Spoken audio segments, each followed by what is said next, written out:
Kapag inilalagay ka ng Diyos sa hangganan ng matinding pagsubok, magtiwala ka lang ng buong buo sa Kanya. May mga panahon sa buhay na pakiramdam mo ay hindi mo na kaya. Sunod-sunod ang problema, mabigat ang dinadala mo, at parang wala ng pag-asa. Pero tandaan mo, hindi ka inilalagay ng Diyos sa isang laban na haharapin mo ng mag-isa.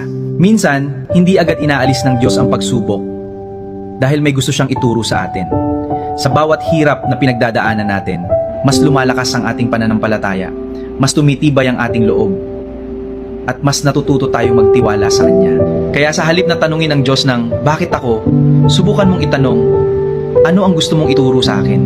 Tandaan mo, kapag inilalagay ka ng Diyos sa hangganan ng matinding pagsubok, may dalawang maaaring mangyari. It's either sasaluhin ka niya kapag ikaw ay nadapa, o tuturuan ka niya kung paano tumayo, lumaban, at lumipad ng mas mataas kaysa sa inaakala mong kaya mo. Kaya huwag kang mawala ng pag-asa. Magtiwala ka sa Diyos kahit hindi mo pa nakikita ang sagot sa mga panalangin mo. Dahil sa tamang panahon, ipapakita niya sa iyo na ang bawat pagsubok na pinagdaanan mo ay may dahilan, may aral, at may magandang plano sa dulo ng lahat. Kaya magtiwala ka lang palagi sa Diyos dahil Siya ang nakakaalam ng lahat. At hinding-hindi niya pababayaan ang mga taong nagtitiwala sa Kanya.